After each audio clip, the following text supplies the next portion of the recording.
Latte. Christophe Ondelatte.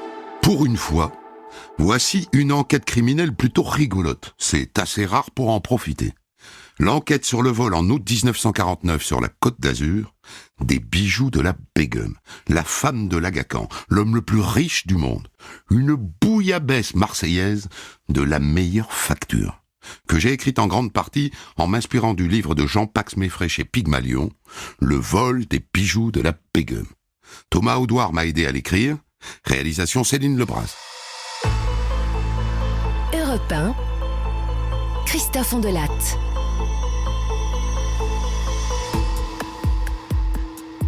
Dans cette histoire, la Begum se fait voler ses bijoux. Ciel! Et donc il faut que je vous explique tout de suite qui est la Begum. Connaissons au passage que c'est un nom rigolo. Begum rouge, Begum vert, Begum comme bégonia. Bref, je m'égare. La Begum, donc, est traditionnellement l'épouse de l'Agacan. Et l'Agacan, c'est le chef religieux, l'imam, d'une branche de l'islam qu'on appelle les Ismaéliens nizarites. Une branche qui a émergé en Iran au début du 19e siècle. L'Agacan serait le descendant direct d'Ali, le gendre de Mahomet. Et on est Agacan de père en fils.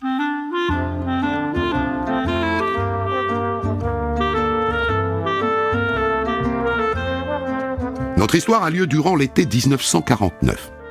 À cette époque, il s'agit du prince Agacan III. Il a 72 ans et il est au bout du rouleau. Il en est à sa 4e épouse, sa 4e Begum. Et c'est une Française, figurez-vous, née Yvonne Labrousse. Beaucoup plus jeune, bien sûr. 38 ans, c'est-à-dire 34 ans de moins que lui. Jolie, évidemment. Elle a été Miss France en 1930. Et si elle a succombé au charme de l'Agacan, ça n'est pas pour son minois. En 1949, le prince Agacan III est tout simplement l'homme le plus riche du monde. De quoi attirer les convoitises.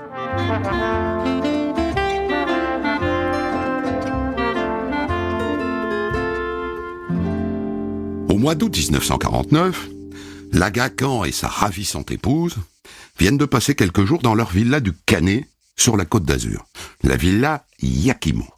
Et ils décident d'aller poursuivre leurs vacances à Deauville. Eh oui, les courses. L'Agacan a des chevaux, bien sûr. Et donc ils chargent leurs nombreux bagages dans leur Cadillac et ils prennent la direction de l'aérodrome de Cannes où les attend leur jet privé. C'est leur chauffeur qui conduit. Il emprunte une route étroite et sinueuse à travers les collines de l'arrière-pays niçois. Le prince est sur le siège passager à l'avant et la Begum est assise à l'arrière avec sa dame de compagnie Frida. Et soudain, un cycliste leur coupe la route. Il se met à zigzaguer, impossible de le doubler. Le chauffeur klaxonne, mais à la sortie d'un virage, la route est carrément barrée. Une traction avant noire est garée en travers. 2 hommes coiffés de bérets basques descendent de la traction, ils se ruent sur la Cadillac, l'un d'eux ouvre la porte arrière. « Et vous, là? Soyez braves. Donnez-moi les bijoux et envoyez la monnaie. » Le prince Agacan donne sa montre et son portefeuille, et la Begum tente à regret une petite mallette rouge qui se trouve à ses pieds.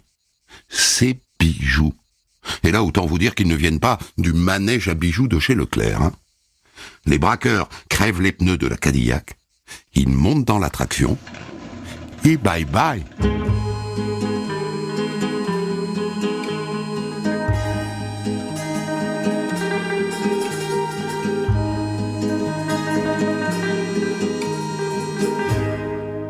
Et l'Agacan, son chauffeur, sa Begum et la dame de compagnie sont contraints de rentrer à pied à la villa Yakimo. Évidemment, comme tout le monde, vous voulez savoir ce qu'il y avait dans la petite mallette rouge, hein? Alors, dans la mallette à bijoux, il y avait 3 bracelets en brillant, un clip en émeraude et rubis, et surtout, il y avait, la marquise, un diamant de 22 carats, un solitaire unique par sa taille, valeur totale 220 millions de francs de l'époque, ce qui, si on tient compte de l'inflation, fait dans les 7 millions d'euros d'aujourd'hui. Joli coup, très joli coup. Et ça n'est pas le premier de l'été. Le 1er août, 25 millions de francs ont été dérobés à Aix-en-Provence. Et le 2 août, 200 millions de francs de bijoux sont volés chez Van Cleef & Arpels, à Cannes.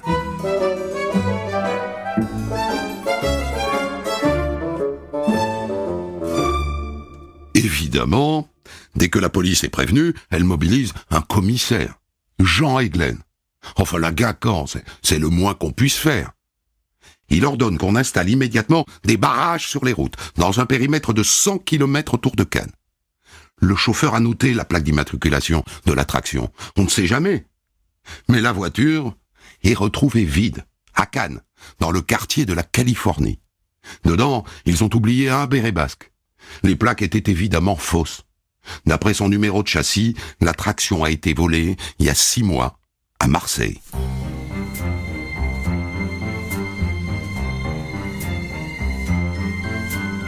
Mais est-ce qu'un commissaire, ça suffit? Non. Le directeur général de la police judiciaire, Georges Valentin, est en vacances à Antibes. Il interrompt ses vacances. Et tant qu'à faire, le directeur régional de la police à Marseille, le commissaire Mével, s'y colle aussi. Puisque la voiture a été volée à Marseille, il a peut-être sa petite idée.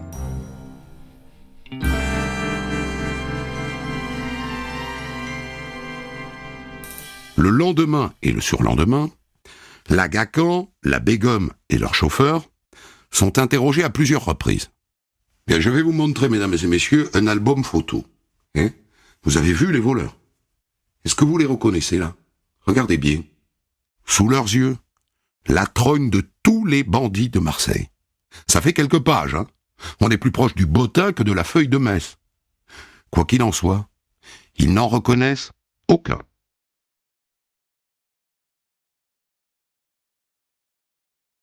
La compagnie qui assurait les bijoux, la Lloyds, propose une récompense de 20 millions à qui permettra de retrouver les bijoux. Bah oui, sinon c'est 220 millions qu'il va falloir qu'ils sortent. Et la Gacan lui-même, bon prince, rajoute 5 millions. Autant d'argent dans cette région à cette époque, ça crée des vocations. Des dizaines de Marseillais et de Niçois se mettent à écrire au commissaire pour apporter leur témoignage et réclamer de l'oseille. Faut faire le tri. Ça prend du temps.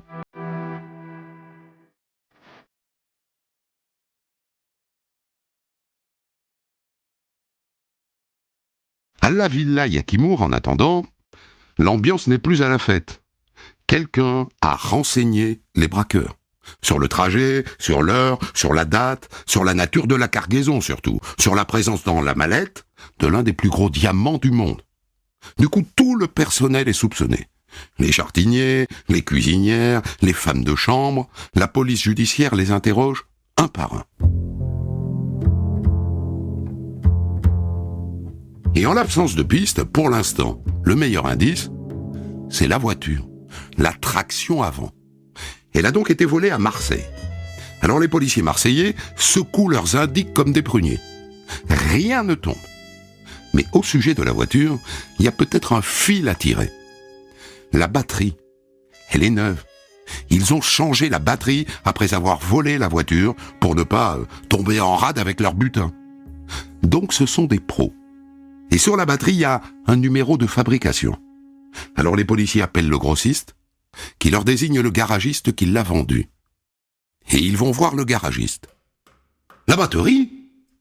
Ah mais je l'ai pas changée moi-même. Hein. Moi je l'ai juste vendue. Hein. Le gonze, il a dû l'installer lui-même. Hein. C'est pas bien compliqué à faire. Hein. Et vous savez à qui vous l'avez vendu? Ah ben ça, monsieur le commissaire, franchement, je me souviens plus. Sur le papier, c'est possible hein, qu'ils ne se souviennent pas. Mais à l'intuition, le commissaire Valentin ne le croit pas. Alors il envoie un de ses hommes secouer le garagiste. Et finalement, miracle, ça me revient d'un coup là. C'est au gros Roger que je l'ai vendu la batterie. Il y en a qui l'appellent le juif, d'autres prépuce. Moi je l'appelle le gros Roger. Mais je peux pas vous en dire plus. Hein. Pas la peine d'en dire plus, monsieur. À la police judiciaire de Marseille, on sait très bien qui est le gros Roger. Prépuce, tout un programme. Roger Sénanège, toujours dans les mauvais coups. Mais c'est une petite main. C'est ce qu'on appelle un cave. Ça n'est certainement pas lui qui a monté un coup comme ça. En attendant, un mandat d'arrêt est décerné contre lui.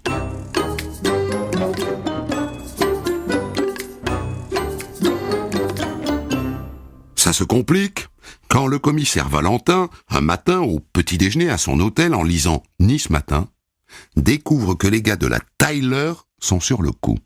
Il en boufferait son journal. Oh nom de Dieu, de nom de Dieu! La Tyler, c'est une agence de détectives anglaise. Elle a été mandatée par la Lloyds, l'assureur de l'Agacan. Et d'après ce que dit le journal, il serait sur une piste. Un réseau américain. Les bijoux de la Begum seraient en route pour les États-Unis. Vrai ou faux, ça agace beaucoup le commissaire Valentin. Beaucoup. D'autant qu'il se murmure qu'un commissaire de la PJ de Paris donne un coup de main au roast-beef.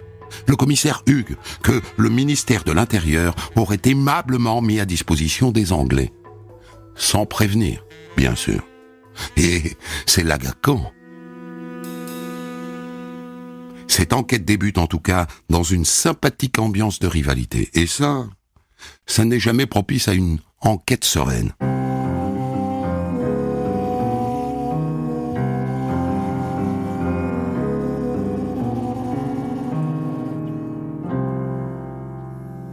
Toutes les polices de la planète Terre ont maintenant les photos des bijoux, ce qui devrait compliquer un peu le boulot des receleurs. Et à la fin du mois d'août, le gros Roger n'est toujours pas logé.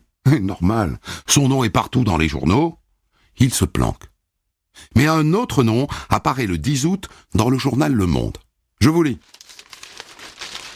Monsieur Paul, ce redoutable personnage qui s'évada l'an dernier de la prison Saint-Pierre, aurait fait dernièrement plusieurs apparitions à Marseille et de nombreux déplacements vers la frontière italienne. Ce grand seigneur de la pègre, qui dédaigne les opérations d'importance secondaire et qui aurait réussi à reconstituer des équipes décapitées par la capture récente de leur chef, est soupçonné fortement d'avoir monté la grosse affaire du Canet. Monsieur Paul Léca. Pour dire la vérité, depuis le début, les policiers marseillais se disent qu'il peut en être, que ça lui ressemble. Et donc il faut trouver qui il a pu recruter. Et donc la PJ secoue à nouveau ses indicts. Et début janvier, un tonton, un certain Jean-Thomas Guidicelli, révèle deux noms. Vous devriez vous intéresser à François Sane, hein?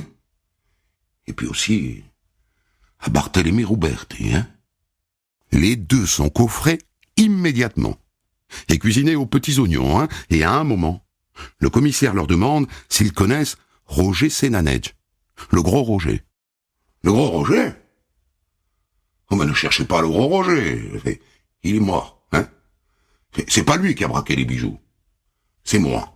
Et je peux même vous dire que j'ai été très poli avec la princesse, hein? Le gros Roger aurait été liquidé par ses complices parce qu'il en savait trop. Ce qui, au passage, ouvre une enquête pour meurtre. La suite de l'interrogatoire est très musclée, hein? On sort la machine à baffe. Et François Sana balance toute l'équipe, du haut jusqu'en bas. Paul Léca, Monsieur Paul, c'était bien le grand chef. Rouberti a joué le rôle du cycliste. Sana et un certain Benedetti ont fait le braquage. Et il y avait aussi un Paul Mondoloni, armé d'une mitraillette. Et le gros Roger, qui conduisait l'attraction. Benedetti et Mondoloni sont arrêtés. Et ils rejoignent Rouberti et Sana en prison. Il ne manque plus que Monsieur Paul et les bijoux de la Begum, bien sûr. A priori, ils sont ensemble.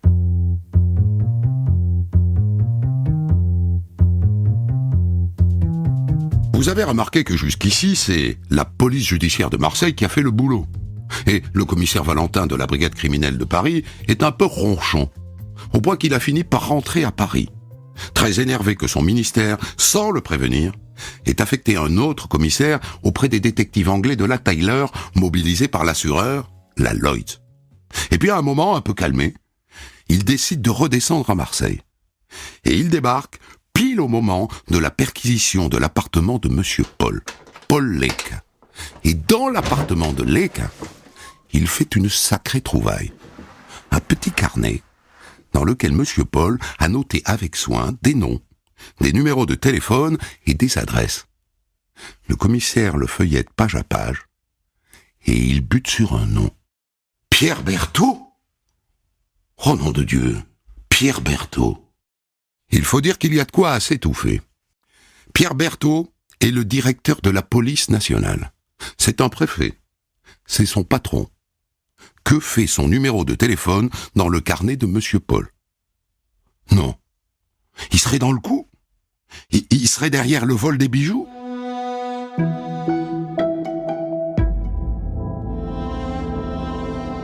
Et là se produit quelque chose d'incroyable. D'incroyable. Le 26 janvier, sur les coups de 20 heures, devant le commissariat de Marseille, le planton remarque un petit paquet sur une marche. Il le ramasse. Sur le paquet, il y a une étiquette. Monsieur le commissaire, virgule, à ouvrir en présence de monsieur Sacotte, juge d'instruction. Le commissaire fait appeler le juge. Il arrive. Ils ouvrent le paquet. Des bijoux enveloppés dans du papier de soie, avec un petit mot griffonné. Voilà les bijoux de la Begum. Le reste a été enlevé par Sénanedge. Ça alors ? On a rendu les bijoux de la Begum. À moins que ce ne soit des faux. Le juge désigne immédiatement un expert bijoutier. Il a bien fait. C'est du toc. Quelqu'un se moque. Mais qui ? Au cas où, le lendemain à 9h, le commissaire fait faire une contre-expertise dans le bureau du juge. On confie les pierres et les bijoux à 3 joailliers. Il les pèse, il les observe sous toutes les coutures, à la lumière du jour, à la lumière d'une lampe. Et à 11h30, ils rendent leur verdict d'une seule voix.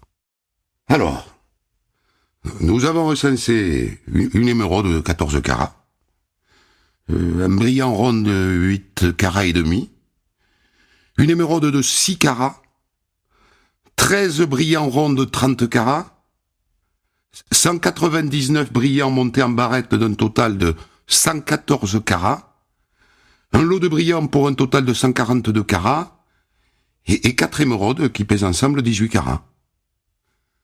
Vous voulez dire, messieurs, que ces bijoux sont vrais ? Ah oui, ça on ne peut plus vrai, monsieur. Hein. Le premier expert s'était trompé. Et vous avez remarqué qu'il manque une pierre, hein ? La plus grosse, la plus rare, la plus chère, la marquise, un diamant de 22 carats. Mais bon, ne m'égotons pas, il y en a quand même là pour 150 millions de francs. C'est dingue. On a rendu les bijoux de la Begum, comme ça, cadeau à la police. C'est pas banal comme issue, ça.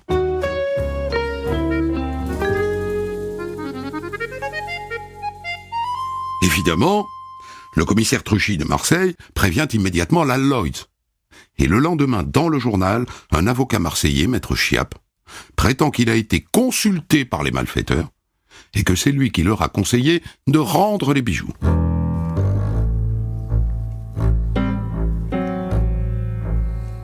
Ce jour-là, le commissaire Valentin n'est pas là. Il est au fond de son lit, il est malade. Mais il se tient au courant. Et il ne croit pas un mot de l'issue de cette enquête. Depuis qu'il a vu le nom de son patron, Berthaud, dans le carnet de M. Paul, ça l'obsède. Il est sûr que Berthaud est derrière tout ça, le directeur de la police nationale. Il paraît en plus qu'on l'a vu récemment sur le Vieux-Port.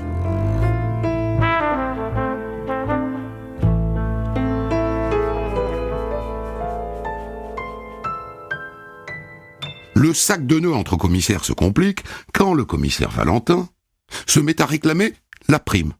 La prime promise par la Lloyd à qui ramènera les bijoux. Et ça met son collègue marseillais Truchy en pétard. Tu veux récupérer 600 000 francs ? Écoute, c'est une avance, simplement, c'est pour mon indicateur. Quel indicateur ? Ça, je peux pas dévoiler son identité. Un indicateur ? Tu parles ? Valentin veut se mettre les 600 000 dans la poche, oui. Et ça se complique encore quand, en avril 1950, la presse se met à parler de Berthaud et à suggérer que la marquise, le solitaire de la Begum, est dans le coffre du ministère de l'Intérieur. L'affaire des bijoux est en train de virer au règlement de compte.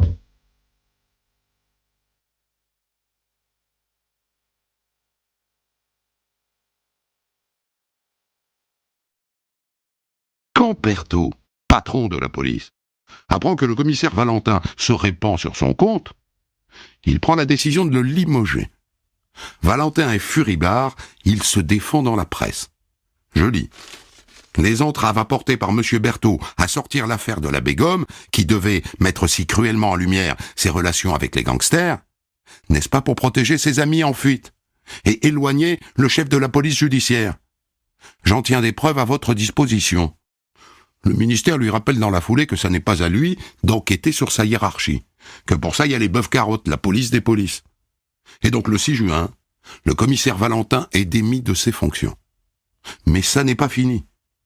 Le 12 juin 1950, un courrier arrive dans le bureau du juge d'instruction. C'est monsieur Paul Lecca. La lettre vient d'Italie. Je n'ai jamais, de près ou de loin, été mêlé à l'affaire des bijoux de la Begum. Je me suis mis à l'abri pour éviter une erreur judiciaire. Valentin boit du petit lait. Bien sûr que ce n'est pas monsieur Paul, puisque c'est Berthaud.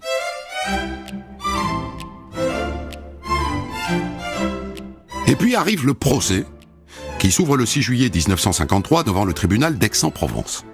En présence, s'il vous plaît, de la Begum, qui débarque en Cadillac couleur prune.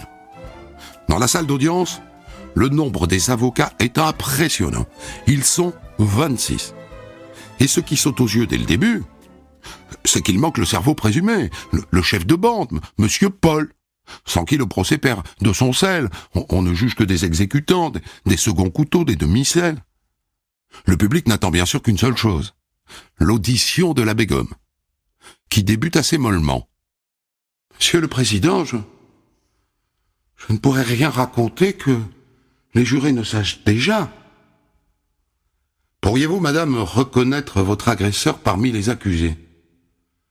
Oui, lui. Elle en désigne un seul, François Sana. Et la marquise, madame? Même retaillée, vous pourriez la reconnaître? Enfin, c'est-à-dire, oui, peut-être. Le président exhibe alors une pierre, retrouvée chez un joaillier, et qui pourrait être la marquise retaillée. Elle la regarde longuement, elle hésite, elle l'oriente vers la lumière qui entre par la fenêtre de la salle d'audience. Ah oui, c'est elle, hein? J'en suis certaine, c'est elle. Ce qui voudrait dire qu'il ne manque plus de pierres. Elles ont toutes été retrouvées. Et donc la marquise n'est pas dans le coffre du ministère de l'Intérieur, comme le pense le commissaire Valentin, ni dans la poche de monsieur Paul.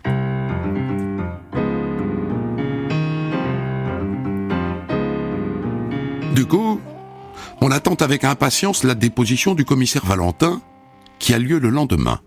Lui, il n'a pas bougé.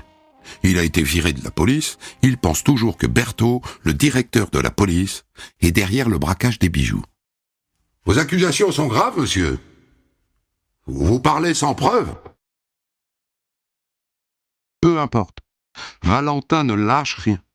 Il s'enferre dans ses spéculations. Et, pour vous dire la vérité, tout le monde le prend pour un dingue, pour un raté qui se fait mousser. Son obsession lui a fait perdre toute crédibilité. Mais voilà justement que Berthaud, le directeur de la police, qui a su par la presse qu'il s'était fait tailler des croupières au procès, veut témoigner. Il a écrit au président, il demande à être entendu. Mais le président refuse, ce qui est assez logique, enfin, on est clairement hors du champ du procès. Et au final, Valentin n'a pas tout perdu, puisque le préfet Pierre Berthaud, directeur de la police nationale, est suspendu de ses fonctions.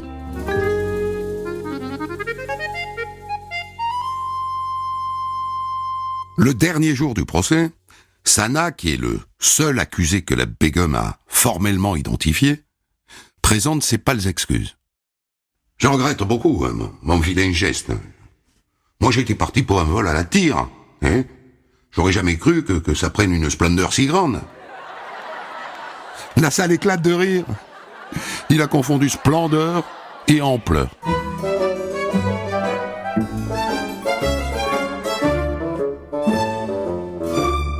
Le jugement est rendu.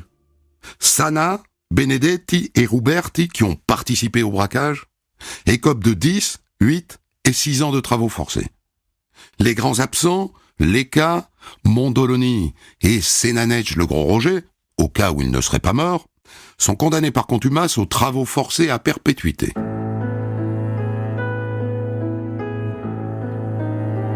Après le procès, Valentin est réintégré dans la police, mais sans affectation.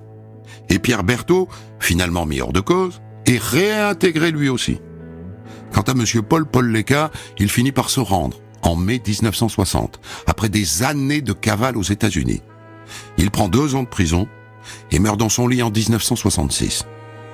Le prince Aga Khan III meurt en juillet 1957. Et la Begum lui fait bâtir un mausolée à Assouan, en Égypte. Elle mettra beaucoup de temps à l'y rejoindre. La Begum est morte en l'an 2000, à l'âge de 94 ans, dans sa villa Yakimour du Canet. Pour commenter son histoire du jour, Christophe Ondelatte reçoit un invité, acteur direct de son récit. Oh, ça fait du bien de temps en temps de raconter des histoires qui ne sont pas tristes et tragiques. J'ai très envie de savoir pourquoi Jean-Pax Meffray, cette histoire-là, vous a intéressé. Vous avez longtemps été journaliste au Figaro Magazine et votre spécialité, c'est le politico-judiciaire. Bon, là, il y a du judiciaire, il n'y a pas des masses de politico. Ou alors, vous croyez à la thèse du commissaire Valentin? Non, mais tout ça se passe sur fond de guerre, quand même. Il ne faut pas oublier que la guerre, 5 ans plus tôt, c'est encore la guerre se termine, que Valentin, qui n'a jamais été dans la police judiciaire, a été nommé directeur de la PJ parce qu'il présidait la commission d'épuration, que Berthaud, qui a été nommé par Jules Mock à la direction de la sûreté urbaine, de la police d'aujourd'hui, quoi. Berthaud est très opposé à Valentin.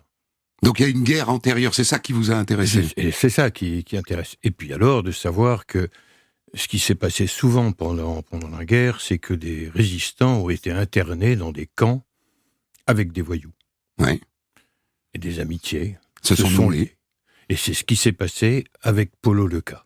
Et c'est donc ça qui nourrit la suspicion de Valentin, en vérité? Non, ce qui nourrit la suspicion de Valentin, d'abord, que Berthaud appelle le hanneton. Ouais. Ce qui nourrit la suspicion de Valentin, c'est que ce type est un aigri. Il se croit encore président de la commission d'épuration, où il avait droit de tout sur... de vie et de mort. Oui, tout à fait. Et surtout de supprimer les carrières. Et il n'accepte pas Berthaud, parce que Berthaud le renvoie à chaque fois à sa place, et il décide de s'attaquer à Berthaud. Et ce qu'il faut savoir, c'est qu'il se passe quelque chose de très important quand même au procès, c'est que Berthaud vient témoigner. On lui demande... Il finit par venir. Ah, il vient, oui, tout à fait. Il vient et il y a un autre grand moment, c'est quand Valentin dit l'homme, la tête pensante du braquage de la Begum, c'est Pierre Berthaud. Il dit ça comme ça. Il dit ça. Il se croit autorisé à le dire. C'est parce qu'il se sent puissant. Oui. Ouais. Et puis il dit ça devant à la barre, quoi. Et quand Berthaud, lui, est entendu, alors on lui parle de son amitié avec Leka. Oui. Et il explique. Et il explique pourquoi on trouve son numéro dans le petit carnet. Tout à fait. Il dit quoi? Mais il dit surtout ce qui le lie à Leka. Il dit, j'ai fait la connaissance de Leka dans ce camp d'internement, c'était près de Toulouse. Des voyous voulaient nous poignarder un soir. Leka est intervenu. Et, je lui dois la vie. Oui, on lui doit la vie. Et en plus, il dit une chose qui est quand même, pour un directeur de la police qui parle d'un voyou, c'est assez fort. Il dit, Leka a le sens de l'honneur. Et le président du tribunal, le président des assises ne comprend pas. Il lui dit, mais comment vous, directeur de la police, pouvez dire ça d'un truand? Il dit, j'ai dit qu'il avait le sens de l'honneur et pas le sens de l'honnêteté. Ouais, c'est intéressant parce que c'est une génération de voyous qui ne ressemble pas du tout à la génération d'aujourd'hui. C'est ce qu'on appelait les beaux mecs. Oui.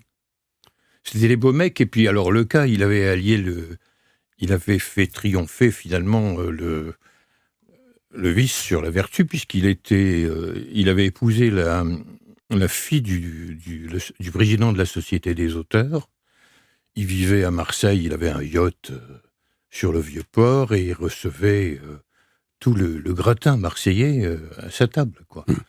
Et il était inséré dans la société marseillaise, il faisait partie des Et puis les Marseillais, ils aimaient bien à l'époque s'encanailler, quoi. Avoir un voyou dans ses relations, ça posait.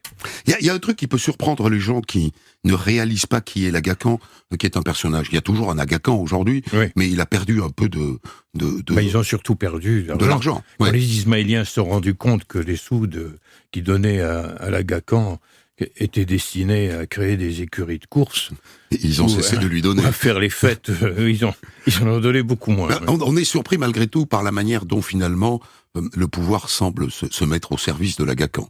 Oui. C'est dingue. Oui, parce que, Parce qu'il est riche, quoi. je crois, oui, c'était... Tout simplement.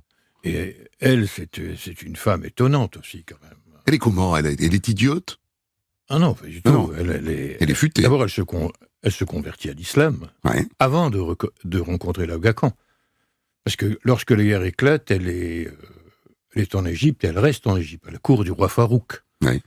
Et là, alors, c'est dans le faste, le luxe, et effectivement, c'est un mariage d'amour. Quand on voit la photo, d'ailleurs, où ils sont côte à côte, on comprend. On comprend que c'est un mariage d'amour. Oui. Lui est au bout de sa vie, Oui, et elle dans la plénitude. ils ont 30 ans d'écart, mais...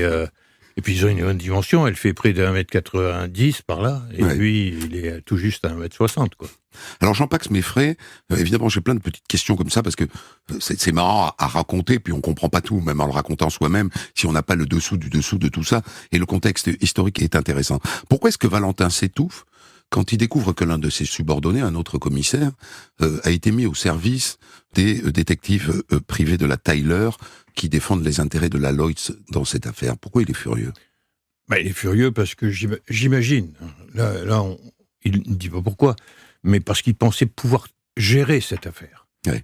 Et là, c'est la police marseillaise, et la police marseillaise, c'est grâce à commissaire Truchy qu'on Contre les gars, hein. les bijoux, parce que ils sont... Avec Valentin, on les aurait probablement pas tirés. Pas Et du avec la tout. Tyler non plus. Non, mais Valentin fait ses enquêtes avec sa femme Oui. Ah bon? et son fils. D'accord. Oui. Dans sa voiture. Oui, tous les Comme trois, dans les ils films. sont... oui, mais c'est assez étonnant. Oui. Mais et il comprend pas que d'autres policiers s'intéressent à cette affaire. Cette affaire, c'est à lui. Léka, Monsieur Paul, il a reconnu à un moment donné qu'il était à la tête de cette équipe ou pas? Alors, Polo Leca, c'était un petit homme... Parce que les voyous de cette époque... C'était ils pas faisaient- des baraques, hein. Non, il faisait 1m60, 65, et comme le fameux voyou corse qu'on appelait le séminariste et qui exécutait ses victimes au chalumeau, il faisait 1m50 aussi. Ouais. Et le cas, lui, il avait été mêlé à l'attaque du train d'or à Marseille. Ouais. Et l'attaque du train d'or, c'est une attaque qui avait rapporté beaucoup de bijoux et de diamants, enfin, qui avaient été volés. Il s'était fait sa réputation sur cette attaque du train d'or, donc il était respecté. Il était le boss, quoi. Ah ouais, c'était l'homme qui faisait les coups. Après, après l'affaire de Marseille, il était parti, il s'est sauvé, il est parti aux États-Unis, puis en Amérique du Sud. Il est revenu à Tanger, et c'est là où il a commencé le trafic des cigarettes, des blondes, avec la fameuse affaire du Combinati, Mhm. Tanger était une base où se trouvaient tous les voyous, dont Manouche, la femme de Carbone, Mhm. et tous les voyous en fuite s'étaient réfugiés à Tanger. Et de Tanger, il lançait des opérations à travers les Méditerranées, en direction de Marseille, avec le trafic des cigarettes blondes. Petite question qui reste en l'air aussi. Il y avait un complice dans la villa? Quelqu'un qui a dit, la Gacan part, elle aura sa petite mallette, elle l'aura à ses genoux, ils prennent telle route. Non, alors ça, d'abord, il prenait toujours la même route. Ensuite, il y avait... Sans protection. Sans protection, oui. Avec 220 patates. Oui, alors il y avait il y avait un Anglais, une espèce de sorte de gabin, Était gabin gentleman d'Epsom, quoi, qui fréquentait La Gacan? la villa. La villa. La villa, parce qu'il avait Donc il a tuyauté. il avait des attentions pour une petite Une pour bonne. une soubrette, et donc il a appris. Mais il a appris que lorsque la Begum se déplaçait, elle se déplaçait avec beaucoup d'argent. Alors quand elle partait, des fois il y avait pour 1 milliard de bijoux. D'accord. Et donc le cas s'est trompé, parce que là, il pensait qu'elle... Mais là, elle allait Qu'elle pas avait le loin. milliard. Elle allait qu'à Deauville. Elle allait juste à Deauville. Elle a Alors, juste c'était, pris un petit peu. Un petit diamant. Pourquoi est-ce qu'ils rendent les bijoux? Ça, c'est étonnant. Alors, l'avocat dit, c'est moi qui l'aurais conseillé, mais tant qu'à se faire condamner, autant garder les bijoux. Oui, mais d'abord, il faut les revendre après, les bijoux. Et Ouais. là, c'était difficile. Ils en ont vendu un à la fameuse marquise, c'était d'ailleurs amusant. Retaillé. Oui, à la marquise, ça avait été offert par Louis XV et à Pompadour, quand même, l'histoire de ce diamant. Et lorsque la Begum a regardé ce diamant au procès, au tribunal, elle le portait, tout juste si elle n'a pas porté à ses lèvres. Il faut savoir que la marquise, elle a été récupérée par le commissaire Chenevier à Paris, dans la braguette du receleur qui venait de la récupérer. Non, et puis qui venait de transformer un peu de la tailloter. Voilà, la tailloter. Et il l'a acheté à qui? Le receleur? Ça venait de Marseille, du groupe directement, de Marseille, oui. de Polo. Oui. De Polo Lequin. Merci Jean-Pax Meffray. Je pense qu'il n'y a absolument plus personne en France qui est capable de raconter cette histoire avec tous les détails que vous donnez. Je pense que vous êtes le dernier à la raconter. Non pas que vous l'ayez vécu directement, mais que ça vous ait passionné. Ça donne un livre que les fans pourront trouver sur Internet et chez les libraires. Je crois qu'il est un peu ou il est en Kindle, en tout cas. Maintenant. Il est en Kindle. Alors s'il est en Kindle, il est éternel. Ceci à se faire. Le vol des bijoux de la Begum, les dessous de l'enquête chez Pygmalion. Des centaines d'histoires disponibles sur vos plateformes d'écoute et sur europe1.fr.